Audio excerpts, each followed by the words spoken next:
இம்ரான் கான் அவர்கள் பிரதமரானது முதலாவதாக சைனாவுக்கு போயிருந்தப்போ அங்க உள்ள உயரதிகாரிகள் கேட்ட ஒரு கேள்வி, मैं खास क्या चाइना, जब मैं पहली दफा चाइना गया, जब वजीर आजम बना, तो सबसे पहले मैंने उनसे पूछा कि आपने क्या कदम उठाए थे, किस तरह आपने ये दुनिया की तारीख में कभी हुआ ही नहीं, क्या आपने कदम उठाए थे कि 70 करोड़ लोगों को आपने गुर्बत से निकाला।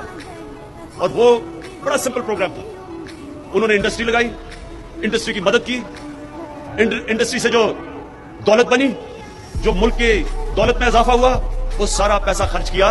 கேள்வி 700 கோடி மக்களை பஞ்சத்திலிருந்து எப்படி மீட்டி எடுத்தீங்க என்பதுதான்.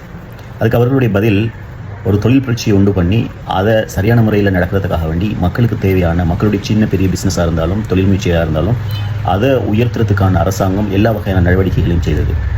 அதுக்கு தேவையான ஐடியாக்களாக இருந்தாலும் வசதி வாய்ப்புகளாக இருந்தாலும் அது அரசு செய்து கொடுத்தது. அதனால் அவர்கள் அவர்களுடைய முழுமையான முயற்சியுடன் சேர்ந்து அவர்களுடைய தொழில் வாய்ப்புகளை, உற்பத்திகளை, பிஸ்னஸை உயர்த்தி கொண்டார்கள். அது இன்றைக்கு உலகத்தில் தரம் வாய்ந்த, உலகத்தை ஆளக்கூடிய ஒரு பலமாக மாறியிருக்கிறது என்பதுதான் அவர்களுடைய பதில்.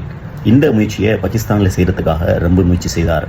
தொழில் புரட்சி அப்படின்னு வரும்போது, கைத்தொழில் புரட்சி அப்படின்னு வரும்போது எல்லாரும் முயற்சி செய்தால், நாடு முயற்சி செய்தால் இலங்கையை அடுத்த லெவலுக்கு கொண்டு போகலாம்.